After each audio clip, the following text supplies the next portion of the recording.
Mr. Toastmaster, honored guests, fellow Toastmasters, welcome.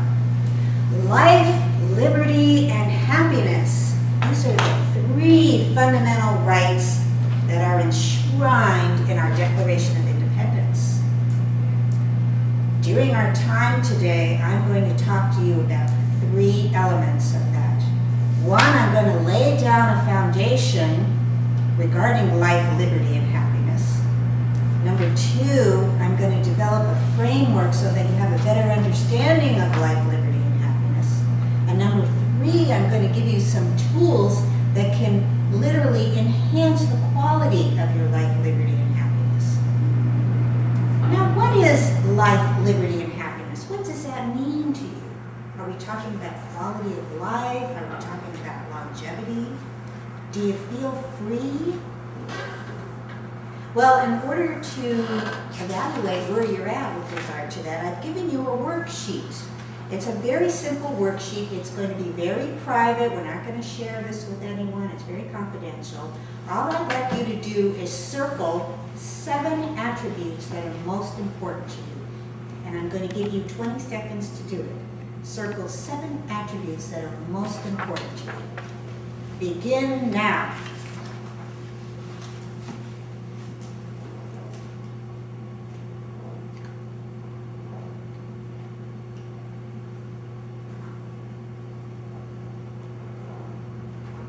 Five seconds left. Okay, time's up. Now, out of those 7 attributes, I'd like you to take a look and find the 3 most important attributes and rank them in order, number 1, 2, and 3. What are the 3 most important attributes?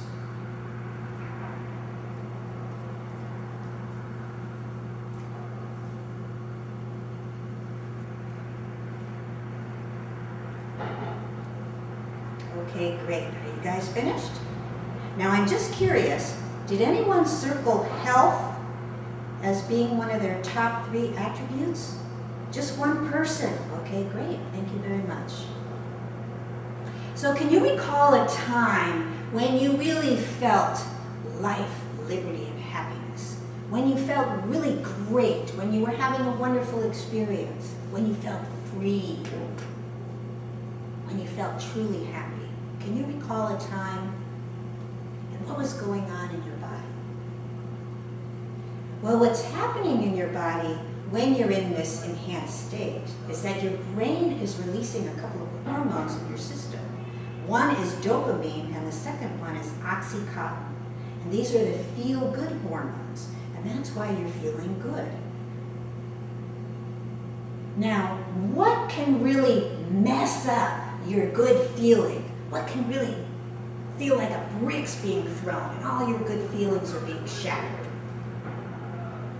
Well, I'd like to share with you a movie that I watched recently on National Geographic. And it was called Portrait of a Killer. Can you guess what that portrait of a killer is?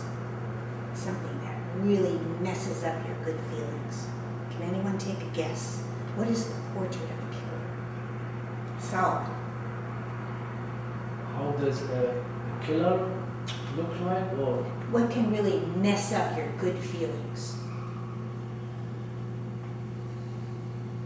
the weather? The weather. The weather. What else? Tim, can you think of something? What can really mess up your good feelings, your happy feelings? Anger. Anger, that's a good one, but that's not the title of the movie. The answer is stress. Stress can really mess up your life, your liberty, and your happiness. Now, can you think of a time when you felt really stressful?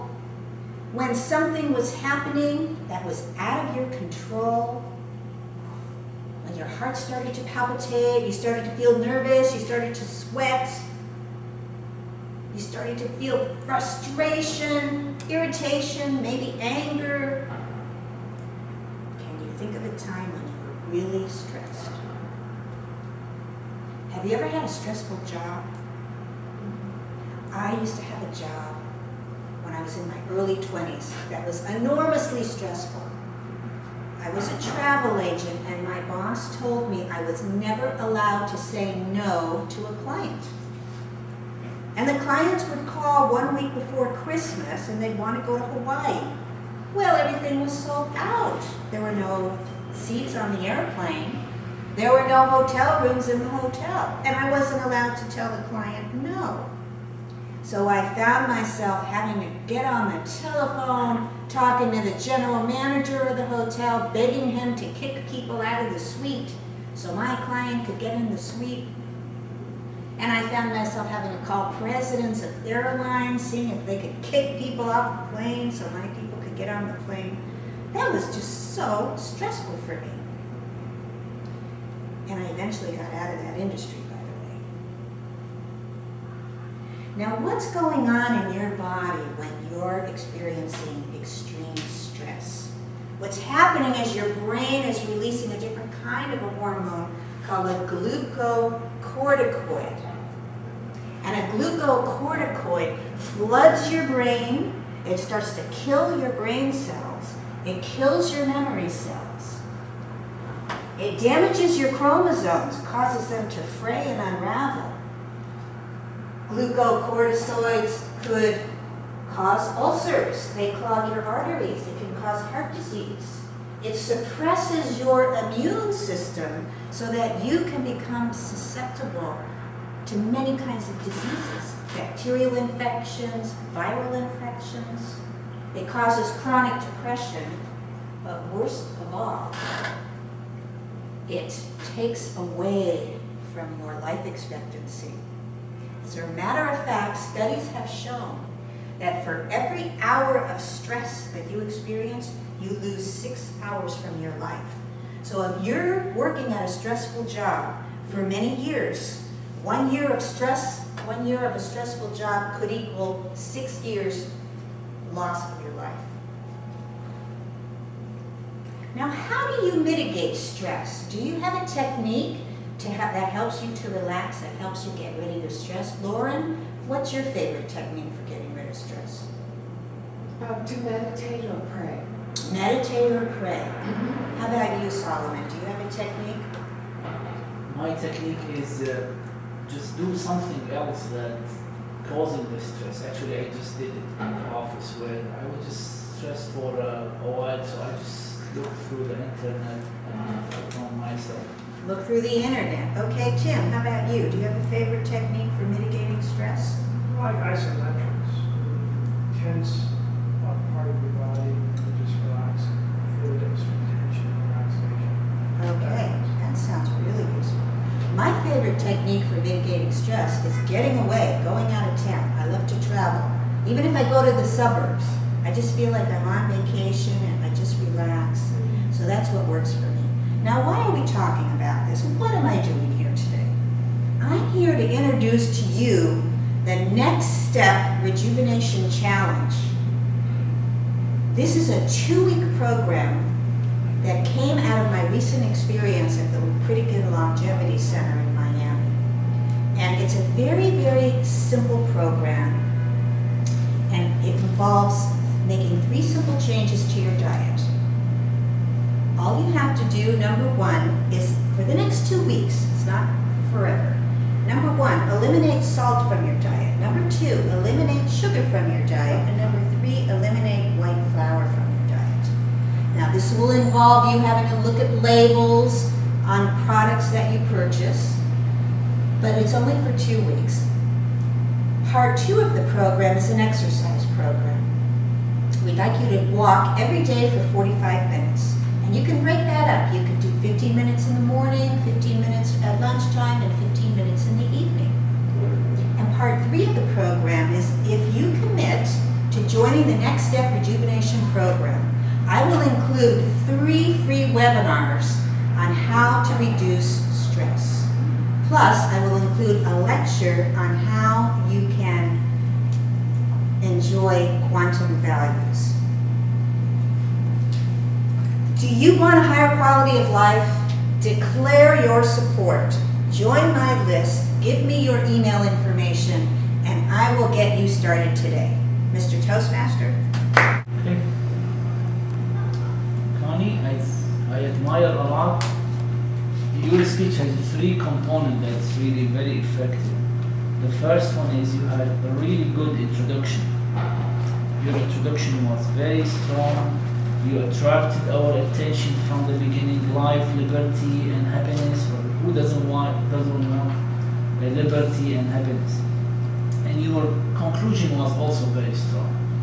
You have a call for action. You said, if you want to do this, if you want to live in this, let's go do this and do that. So that was very effective. And your tone of voice, I noticed that when you finish your speech, you were in a different mood, different tone of voice, but then when you step to say your conclusion, I felt that, oh, conclusion is coming, because you raised your voice, you just almost telling us with your body language, here it is, it's a very strong conclusion. So it was very effective.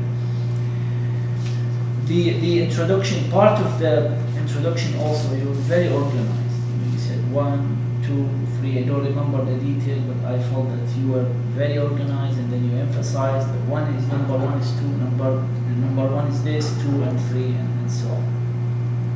You asked questions of the audience. You know, this is very effective. You involved the audience. Actually, probably today is one of the speeches that we were involved the most, maybe because the number was not that many, but I felt we were all involved. And I admit that, me at least, audience, if they are not involved, they space out. So since I felt from the beginning that this looked like a speech that expect me to answer something, I made sure I listen one higher step than any regular speech. Your speech has a lot of good information. How do you reduce stress? Here are the options. Don't eat those 3 white killers. I think I saw the analogy: salt, sugar, and white flour. Overall, it was a very good speech. You also did something that I have not seen, maybe because of the camera or maybe because walking into the audience, so you connected very well with the audience. Very good speech, and I cannot wait until we hear your third speech. That's your second speech in this club, so we look for your third speech. Excellent. Lauren, I just want to say that I really enjoyed Connie's presentation. And Connie, like Solomon, I would agree that I think it's particularly interesting the way you engaged with the audience by walking around the table, and your physical presence around the room seemed very comfortable. And as I was saying earlier to Connie,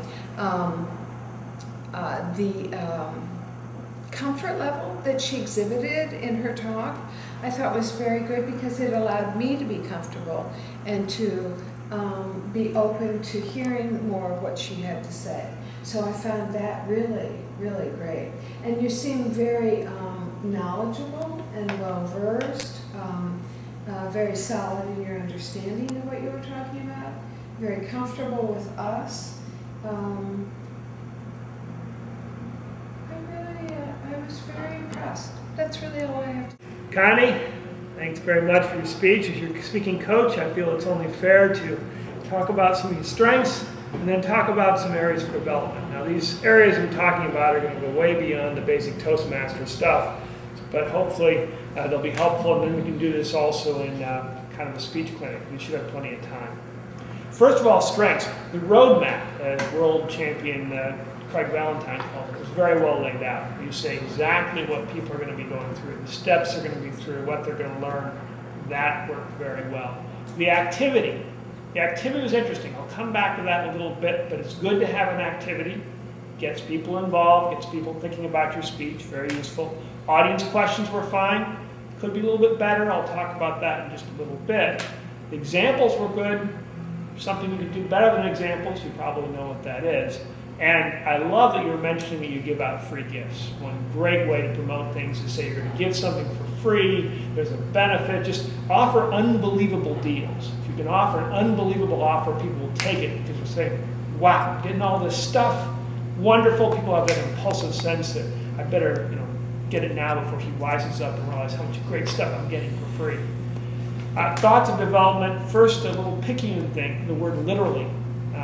Don't need to use that. You're already speaking literally, so there's no reason to use the word literally. So drop that.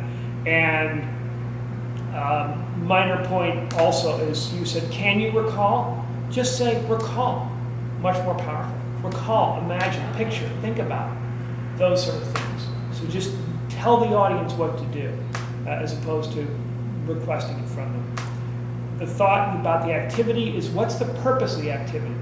Activity gets us focused on doing these 7 things and prioritizing things. That's different from changing our diet. So the activities should go together somehow. Maybe you want to have some sort of activity about picking out, what are the things most harmful in your diet or something like that. What types of foods do you think you most often eat? And you could have sugar, salt, and the other one I forget, mixed in there somewhere. And did you circle sugar? Did you circle salt? Did you circle this one? So those are actually white flour. Those are actually the most dangerous ones you have. I'll talk about in a little bit how you could rejuvenate your life by eliminating those items. The thing that's better than examples is stories. Think about stories. You used those beautiful stories before. I think they're great stories. I said the challenge was that you're reading as opposed to here, which is marvelous. You're just talking and talking. That really was great. But think about a story and creating a story. You moved off center, which is okay, and interact with the audience, but it creates some logistical issues, such as what are you moving off center about? One is, of course, that you're not focused on the camera. The other is that you're technically behind some people sometimes. And so if you're actually in a row, people will have to either turn around and face you or continue kind of staring in front or looking down at the ground. So you lose part of your audience when you move into your audience. Or the people have to turn around and see you. Some people like that sort of thing. There are logistical situations. And some people, frankly, don't want you standing right behind them. That can be uncomfortable for some people. So, they don't want to stand right, whoa, there's Connie. That can be kind of a shock. So think about that. Also creates a problem when you're returning, when you kind of speak while walking backwards. And psychologically, when you're talking and you're moving backwards, it indicates you're less empowered, you're less confident than if you're moving forwards when you're talking. Minor point also, you mentioned a part where we do this, or in your system we do this. Think about the word you.